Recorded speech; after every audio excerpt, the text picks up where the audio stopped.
नमस्कार दोस्तों, मैं ज्योति आपका स्वागत करती हूँ आपके अपने YouTube चैनल उत्साह में। तो आज की वीडियो में हम भारतेंदु हरिश्चंद्र की कविता निज भाषा उन्नति अहे पढ़ने वाले हैं। ये वीडियो हिंदी के सभी छात्र छात्राओं के लिए बहुत महत्वपूर्ण है। हम पहले भारतेंदु हरिश्चंद्र जी के जीवन के बारे में देख लेते हैं। यहाँ पे देखते हैं उनके जीवन के बारे में। भारतेंदु हरिश्चंद्र का जन्म 9 सितंबर 1850 में हुआ था और उनकी मृत्यु 6 जनवरी 1885 में हुई। हिंदी साहित्य के महान साहित्यकार, नाटककार, कवि और पत्रकार के रूप में भारतेंदु जी को जाना जाता है और उन्हें आधुनिक हिंदी साहित्य का जनक माना जाता है। भारतेंदु जी को आधुनिक हिंदी साहित्य का जनक क्यों माना जाता है? क्योंकि इससे पहले, भारतेंदु काल से पहले, यदि हम आदिकाल की बात करें, भक्ति काल की बात करें और रीति काल की बात करें, तो इन तीनों ही काल में अपभ्रंश, अवहट, ब्रजभाषा, अवधी, ये भाषाओं का व्यवहार होता था। भाषाओं को कविताओं में ज़्यादा प्रयोग किया जाता था और हिंदी जो है वो आदिकाल और भक्ति काल में तो उस रूप में थी नहीं, लेकिन भारतेंदु जी ने अवधी और ब्रज भाषा के स्थान पर हिंदी को लाया। जो हमारी आधुनिक हिंदी भाषा है उसको साहित्य में लाया और साथ ही साथ उन्होंने इससे पहले जितनी भी रचनाएं हो रही थी उसमें गद्य साहित्य बहुत कम लिखे जा रहे थे। हम आदिकाल, भक्ति काल और रीति काल, तीनों ही काल में ये देखते हैं कि काव्य रचनाएं अधिक हुआ करती थी। गद्य रचनाएं ऐसा नहीं था कि गद्य रचनाएं बिल्कुल नहीं थी, लेकिन संख्या में बहुत कम थी। लेकिन जब भारतेंदु जी साहित्य में आए तो उन्होंने हिंदी से तो परिचय करवाया ही करवाया, साथ ही साथ जितने भी आधुनिक विधाएं थी, चाहे वो नाटक हो, पत्रकारिता हो और निबंध है, ये सभी विधाएं उन्होंने हमारे सामने प्रस्तुत किया, हमारे सामने लाया और वो आधुनिक साहित्य के प्रथम लेखक बने जिन्होंने हिंदी में सारी रचनाएं करना आरंभ की और गद्य रचनाओं को बहुत बढ़ावा दिया। ठीक है, इसीलिए हम भारतेंदु जी को आधुनिक हिंदी साहित्य का जनक कहते हैं। और आधुनिक हिंदी साहित्य का जो पहला चरण है, आधुनिक हिंदी साहित्य का जो पहला चरण है, उसे हम भारतेंदु काल के रूप में जानते हैं। उसके बाद तो फिर द्विवेदी काल और आगे जो है हमें अलग अलग काल दिखते गद्य और काव्य में। अब उनके बारे में और थोड़ा जानते हैं। उनका वास्तविक नाम हरिश्चंद्र था, लेकिन वे भारतेंदु के नाम से प्रसिद्ध हुए। उनका जन्म वाराणसी में हुआ था। उनके पिता गोपीनाथ संस्कृत विद्वान थे। उनके पिताजी भी लेखक थे और वो संस्कृत के विद्वान थे। भारतेंदु का लेखन समाज सुधार और राष्ट्रीय जागरण पर केंद्रित था। उन्होंने भारतीय समाज की कमजोरियों, शोषण और भ्रष्टाचार पर तीव्र आलोचना की। उनके नाटक नील दर्पण और भारत दुर्दशा में ब्रिटिश शासन के खिलाफ और समाज में सुधार की आवश्यकता पर बल दिया। जैसा कि हमने देखा कि उनका जन्म सन 1850 में हुआ था और उस समय भारत में अंग्रेजों का शासन था, ब्रिटिश शासन था। और वो लोग जो है हम सभी जानते हैं कि ब्रिटिश शासन हमारे देश को किस तरह से देख रहा था। वो हमें कमजोर और सबसे पिछड़ा मानता हुआ चल रहा था और वो जो है हमारा शोषण कर रहा था और भ्रष्टाचार तो था ही। तो इसमें यहाँ पर भारतेंदु जी ने अपने लेखन के सहायता से, अपनी रचनाओं के द्वारा उन्होंने हिंदी पे बल दिया, जो कि हर एक जनता को समझ में आए। ऐसा नहीं है कि ब्रज भाषा अवधि में रचनाएं जो है बहुत सुंदर लग रही हैं, उनका ही व्यवहार करे और जो जनता जो है, आम जनता, उस चीज़ को बहुत ज़्यादा समझ नहीं पा रही है, बहुत ज़्यादा खुद को कनेक्ट नहीं कर पा रही है, तो फिर उसका क्या लाभ होगा। तो भारतेंदु जी ने इसीलिए हिंदी का व्यवहार करना आरंभ किया और अपने रचनाओं में जो भारत की कमजोरी थी, जिसके कारण उनका शोषण हो रहा था, देश में भ्रष्टाचार बढ़ रहा था, उन पर उन्होंने बहुत ही ज़्यादा उन्होंने प्रहार किया, जिसका उदाहरण हम देखते हैं उनके नाटक नील दर्पण और भारत दुर्दशा में हम देखते हैं। अगर आपने इस नाटक को पढ़ा होगा तो आप जानते हैं कि उन्होंने किस प्रकार भारत दुर्दशा में ब्रिटिश शासन जो छल कर रहा था जनता के साथ, वो सारी चीज़ों को बहुत सुंदर से प्रकट किया है। भारतेंदु ने हिंदी को एक सशक्त साहित्यिक भाषा के रूप में स्थापित किया और उसे नए आयाम दिए। उनके कविता, नाटक और निबंध साहित्य में गहरी सामाजिक चेतना और राष्ट्रीयता की भावना थी। वे हिंदी पत्रकारिता के अग्रणी भी थे और हिंदू मित्र और कवि वचन सुधा जैसे पत्रिकाओं का संपादन किया। इसको याद रखिएगा, ये महत्वपूर्ण है। हिंदू मित्र और कवि वचन सुधा जैसी पत्रिकाओं का उन्होंने संपादन भी किया और सिर्फ 35 वर्ष के छोटी आयु में ही, उन छोटे जीवन में ही उनका योगदान बहुत ही प्रभावशाली रहा। उन्हें हिंदी नाटक का जनक भी माना जाता है और उनके साहित्यिक कार्य भारतीय समाज को जागरूक करने और प्रेरित करने में महत्वपूर्ण रहे हैं। तो उन्होंने, जैसा कि हम जानते हैं कि साहित्य, जैसा कि कहा जाता है कि साहित्य समाज का दर्पण होता है, और समाज में जब अंग्रेज जो है, ब्रिटिश शासक टुकड़ों में बांटने का प्रयास कर रहे हैं, हमारे देश पे शोषण कर रहे हैं, अत्याचार कर रहे हैं, तब भारतेंदु जी ने उस चीज़ को साहित्य में दिखलाना शुरू किया और उन्होंने ही सर्वप्रथम शुरू किया है हिंदी भाषा में सारी रचनाओं को लिखना। इसीलिए भारतेंदु जी हिंदी साहित्य के लिए बहुत ही महत्वपूर्ण लेखक है। उनकी कुछ रचनाएं मैंने यहाँ पे रखी है, उसको भी जान लीजिए।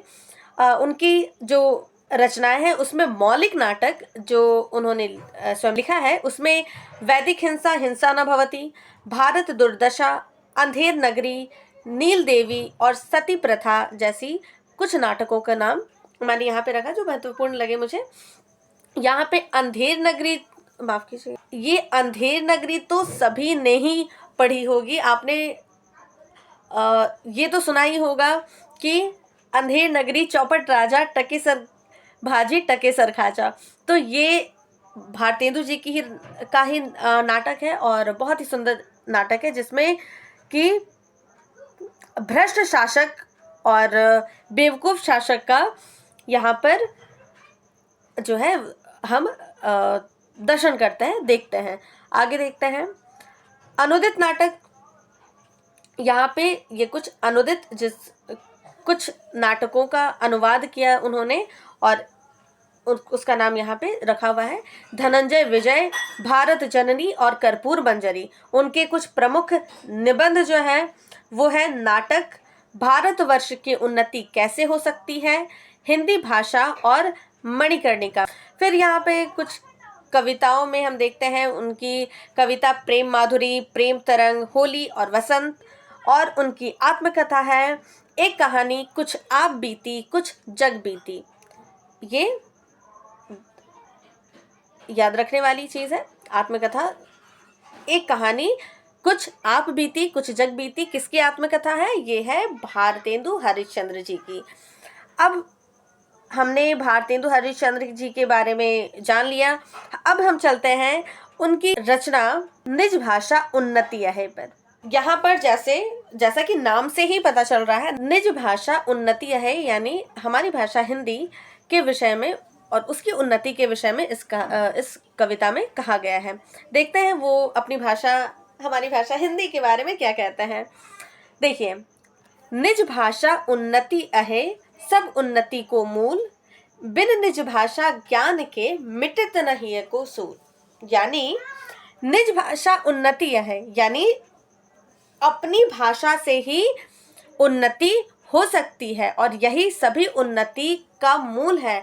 जो बेस होता है ना, वो है अपनी भाषा। बिन निज भाषा ज्ञान के मिटत नहीं को सूल। आप अपनी भाषा यदि ना जानते हो तो अपने मन का जो दुख व्यक्त करते हैं ना, अपने हृदय का दुख व्यक्त नहीं कर सकते हैं। आप अपनी पीड़ा व्यक्त जो है वो अन्य भाषा में नहीं कर सकते हैं। जब आप दुखी होते हैं ना, जब आप रोते हैं तो अपनी ही भाषा में सारी बातें निकलती हैं। आप कोई अन्य भाषा पे बात नहीं करते हैं कभी, है ना। तो यदि अपनी भाषा में उन्नति लाता है, अपनी भाषा को उन्नत बनाता है, तो ही जो है अपने भावों को ठीक से प्रकट कर सकते हैं और इससे ही हम उन्नत कह सकते हैं। बिना निज भाषा के ज्ञान के यदि आप अपनी भाषा नहीं जानते हैं तो आप अपने भावनाओं को व्यक्त कैसे कर पाओगे। आगे देखते हैं। अंग्रेजी पढ़ी के यद्यपि सब गुण होत प्रवीण, पै निज भाषा ज्ञान बिन रहत हीन के हीन। यदि आपने अंग्रेजी पढ़ी है तो हो सकता है कि आपको प्रवीण कहा जाए और अंग्रेजी सीखना, इंग्लिश बोलना सीखना एक स्किल में वो आप जोड़ दिया जाए। लेकिन पै निज भाषा ज्ञान बिन रहत हीन के हीन, लेकिन यदि आप दूसरी भाषा तो आपने सीख लिया, अंग्रेजी तो आपने सीख लिया, लेकिन आपको अपनी ही भाषा नहीं मालूम है, अपनी ही भाषा में ज्ञान जो है वो बिल्कुल नहीं है, तो फिर आप हीन के हीन ही रह जाएंगे। ठीक है, तो यहाँ पर दूसरी भाषा सीख लेना हो सकता है कि वो एक स्किल में ऐड हो जाए, वो जुड़ जाए, एक गुण के रूप में बोला जाए। लेकिन अगर आप अपनी भाषा नहीं सीख रहे हैं, अपनी भाषा को हीन मान रहे हैं, गलत मान रहे हैं, छोटा मान रहे हैं, तो फिर आप भी हीन ही कहलाएंगे। फिर उन्नति पूरी है तबही जब घर उन्नति होए, निज शरीर उन्नति किए रहत मूढ़ सब कोई। उन्नति तभी कहा जा सकता है जब आपका घर उन्नत हो, जब आप जो है ऐसा नहीं है कि आसपास हर चीज़ जो है आप उसके उन्नति की बात कर रहा है, डेवलपमेंट की बात कर रहा है, विकास की बात कर रहे हैं और अपने घर में ही आपने कुछ नहीं किया है ना।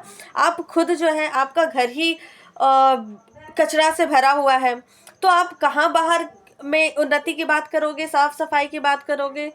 तो जब तक आपका घर उन्नत ना होगा, जैसे कि यदि आपका घर उन्नत नहीं होगा, आप अपने घर के विकास के बारे में नहीं सोचोगे और जैसे आप अपने शरीर को स्वस्थ नहीं रखोगे और बाकी सभी को जो है वो बोलते हैं ना लेक्चर दे रहे हो, तो आप सभी को ये सिखाने के अरे उन्नति करो, विकासशील हो, लेक्चर दोगे तो फिर भाषण दोगे तो फिर क्या हो जाएगा, आप मूढ़ ही है। तब आपसे बड़ा बेवकूफ़ कोई कहा ही नहीं जा सकता है, क्योंकि आप क्या है कि आप तो भाषण दे रहे हो, सबको बोल रहे हो अरे उन्नति करो उन्नति करो, लेकिन आपने खुद कुछ नहीं किया।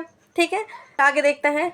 निज भाषा उन्नति बिना कबहू न ये है सोए, लाख उपाय अनेक यो भले करो किन कोय।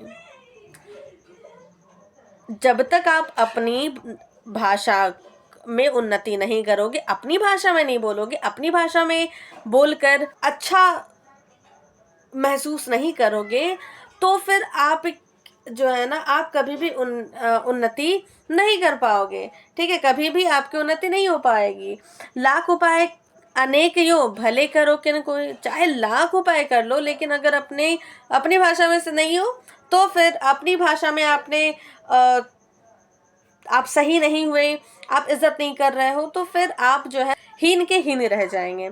फिर एक भाषा एक जीव एक मति सब घर के लोग, तबे बनत है सबन सो मिटत मूढ़ता सोग। जब एक घर में एक ही भाषा बोलने वाले, एक ही तरह के जीवन, मतलब जिसको बोलते हैं लाइफ स्टाइल, एक ही तरह के जीवन जीने वाले और एक ही सोच रखने वाले सब लोग मिलते हैं, तभी जो है वो हर चीज़ सही से चलता है ना। अगर अनबन हो, जैसे अलग अलग भाषा बोलने वाले हैं, कोई हिंदी बोल रहा है, कोई बांग्ला बोल रहा है, कोई अंग्रेज़ी बोल रहा है, और तो एक दूसरे की भाषा कैसे जानोगे, कैसे समझोगे। वैसे ही मेरी मत कुछ अलग है, मतलब मेरा विचार है, मेरा विचार कुछ और है, दूसरे का विचार कुछ और है, तो क्या हो जाएगा, उसमें अनबन होगा और घर में क्या होगी, वो लड़ाइयाँ होंगी।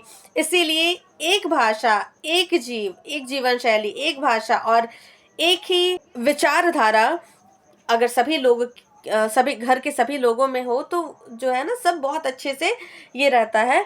और विचारधारा तो थोड़ी बदल सकती है, लेकिन भाषा एक यहाँ पे होने की बात की गई है। मिटत मूढ़ता सोग, तभी हम लोग अपनी मूढ़ता को मिटा सकते हैं जब एक हो, है ना, जब हम में बंटवारा ना हो, अलगाव ना हो। जब हम एक है तभी हम अपनी मूढ़ता को, अपनी बेवकूफ़ियों को सही कर सकते हैं और हम आगे बढ़ सकते हैं। नहीं तो एक दूसरे से लड़ते ही दिन हमारा चला जाएगा। चलिए और आगे बढ़ते हैं। और एक अति लाभ यह या में प्रगट लखात, निज भाषा में कीजिए जो विद्या की बात। और इसका एक और लाभ है कि जब आप जो है अपनी विद्या की बात करते हो, अपनी भाषा में बात करते हो, तो विद्या और बढ़ता है। जब अपनी भाषा में ही आप किसी को समझा रहे हो तो सामने वाला भी अच्छे से समझ सकता है। आप भी बहुत अच्छे से अलग अलग शब्दों, आपका जो वर्ड पावर है, जो शब्द है, वो आपके पास शब्दों का खजाना होगा और आप अच्छे से सामने वाले को समझा भी सकते हैं। और सामने वाला भी क्योंकि आपकी भाषा को समझेगा तो उस चीज़ को वो विद्या जो है और बढ़ेगी ही। तेहि सुने पावे लाभ सब, बातें सुने जो कोय, यह गुण भाषा और मह कबहू नाही होए। देखते हैं, तो जब आप ज्ञान की बात करते हैं, तो जब अपनी भाषा में बात करते हो ना, तो यही आप, जैसे मैंने बोला ना, कि आप अच्छे से समझा भी पाओगे, दूसरे व्यक्ति जो है, जो सुन रहे हैं, वो सुन भी पाएंगे। और ये हमारी गुणों को जो है वो बढ़ाएगा, है ना। यह गुण भाषा और में कबहू ना ही होए। लेकिन यही गुण क्या दूसरे भाषा में है? नहीं हो पाएगा। अगर आप दूसरे भाषा में बात करने का प्रयास करोगे तो हो सकता है कि आप, क्योंकि हमारी वो मातृबोली या मातृभाषा तो होगी नहीं, तो आप कोई दूसरी भाषा में बात कर रहे हो सकता है कि आप उस भाषा में बहुत अच्छे हो, सामने वाला उस भाषा में अच्छा ना हो, तो समझने में कठिनाई होगी। आप उतना ज्ञान जो है वो नहीं प्रकट कर पाओगे दूसरी भाषा में। अपनी ही भाषा में आप ज्ञान अधिक प्रकट कर पाओगे और सामने वाला भी जो है अधिक उस ज्ञान को ले सकेगा। विविध कला शिक्षा अमित ज्ञान अनेक प्रकार, सब देशन से लय करहूँ भाषा माही प्रचार। कला बहुत प्रकार की है, शिक्षा भी बहुत प्रकार की है, बहुत सारी चीज़ें हमको सीखने को मिल सकती है, ज्ञान अनेक प्रकार के हैं। और अलग अलग देश में हम अलग अलग कला, शिक्षा, ज्ञान, हर चीज़ जो है वो सीखते हैं। सीखना बहुत अच्छी बात है ना। तो यहाँ पर ये बोला गया है कि आप जो है अलग अलग देश से, अलग अलग स्थान से शिक्षा ग्रहण करो, कला ग्रहण करो, है ना, ज्ञान ग्रहण करो, लेकिन अपनी उन चीज़ों को सीख कर अपनी भाषा में ही प्रचार करो।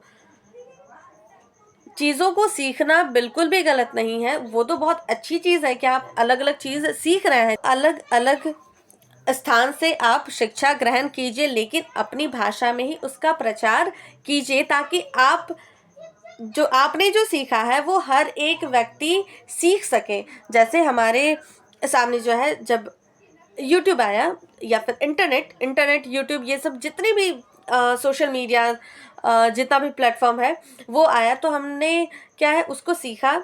और उसके बाद फिर जो है दूसरों को सिखाने के लिए ऐसा नहीं है कि आपको इंग्लिश में ही समझाना पड़ेगा, ऐसी बात नहीं है। आप हिंदी में भी जो है उसके बारे में बतला सकते हो। यूट्यूब से क्या लाभ है वो आप हिंदी में भी बतलाओगे तो सामने वाले को हिंदी में ज़्यादा समझ में आएगा। आप हिंदी में बताओ कैसे यूज़ करते हैं इसको, इसका क्या लाभ है, कैसे इसका प्रयोग किया जा सकता है। आप जितने भी ज्ञान है उन सभी चीज़ों को अपनी भाषा में जब उसका प्रचार करेंगे तो बाकी लोग भी सीख सकते हैं। और ये तो आपको मालूम ही है कि ज्ञान बांटने से बढ़ता है।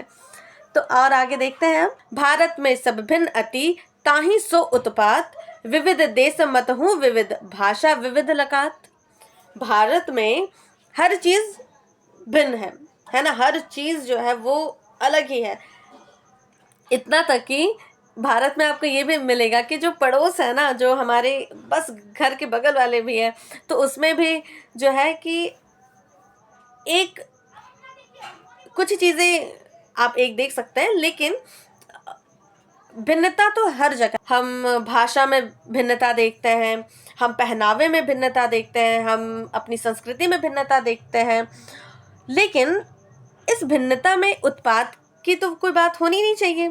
हम क्यों लड़ें कि आपके कपड़े इस तरह, आपकी संस्कृति में ये कैसी कपड़े पहने जा रहे हैं, अरे हम तो ये पहनते हैं, आपकी संस्कृति में जो है ये इस प्रकार का भोजन क्यों किया जा रहा है, हमारी संस्कृति में तो ऐसे खाया जाता है, या फिर अरे आपके राज्य में ये भाषा बोली जाती है, ये भाषा तो उतना प्रभावशाली है नहीं, हमारी भाषा बोलिए। ये क्या कोई बात बनता है? नहीं, ऐसा कोई भी जो है वो होना ही नहीं चाहिए। इस भिन्नता, ये तो वो बोलता है ना कि भिन्नता में एकता की बात करनी चाहिए। तो भारत में तो सब कुछ भिन्न है, लेकिन यहाँ पे उत्पाद करने की कोई आवश्यकता नहीं है। विविध देश मत हूँ विविध भाषा विविध लकात की, अलग अलग देश जो है उसमें भी जो है वो अलग अलग विचारधारा है, भाषा है, संस्कृति है, तो क्या सभी लड़ने बैठ जाएं? ऐसा नहीं होना चाहिए, एकता होनी चाहिए। सब मिल तासो छाड़ी के दूजे और उपाय, उन्नति भाषा की करहूं अहो भ्रातगण आए। वो बोलता है कि इन सब चीज़ों को छोड़कर और दूजे उपाय जो हम देखते हैं, है ना, उन सब छोड़कर जो अपनी भाषा की उन्नति करने पर ध्यान दो। हम ये करते हैं कि झारखंड के हैं तो हम झारखंड की भाषाओं को ज़्यादा सम्मान देंगे, अरे हम बंगाल के हैं, हम बंगाल की भाषाओं को ज़्यादा सम्मान देंगे। हम खुद में ही अपनी भाषाओं में जो, जिसको ये बोलते हैं ना मातृबोली या डायलेक्ट जो रहता है, उसमें ही अगर लड़ेंगे और हम किसी तीसरी भाषा को स्वीकार करने लगता है कि अच्छा ना तू बांग्ला मत बोल, भोजपुरी मत बोल, चलो इंग्लिश में बात करते हैं, इंग्लिश तो ठीक है, ये हम लोग ये करते हैं माफ़ कीजिएगा, इंग्लिश में बोल, तो हम लोग ये करते हैं। ऐसा क्यों करना है? जब आपकी भाषा है, आपके पास हिंदी भाषा है, तो हिंदी की उन्नति करिए ना। कोई भी, हमारे पास हिंदी भी है, हमारे पास संस्कृत भी है और बहुत सारी भाषाएं हैं, तो हम क्यों कोई तीसरी भाषा जो कि हमारी संस्कृति से, हमारे देश से जुड़ा ही नहीं है, उसको ही आगे बढ़ाने की बात करें, है ना। तो अपनी भाषा की उन्नति करने पर हमारा ध्यान होना चाहिए। आओ सभी भ्रातागण, सभी लोग जो है आकर हम लोग मिलते हैं, मिलकर अपनी भाषा को आगे बढ़ाने की बात करते हैं, अपनी भाषा को आगे बढ़ाते हैं, और तभी हमारी मूढ़ता, हमारी मूर्खता, हमारा जो द्वेष है और जो भिन्नता का जो भाव है, जो अलगावपन है, वो मिट सकता है और हमारी उन्नति हो सकती है। तो इस वीडियो में मैंने आपको निज भाषा उन्नति अहे को अच्छे से समझाने का प्रयास किया है।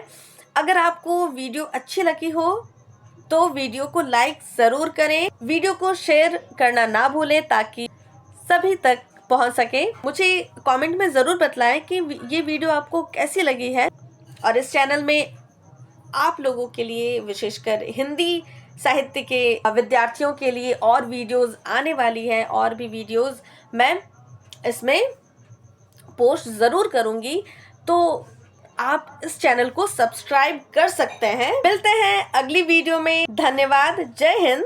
पढ़ो उत्साह के साथ।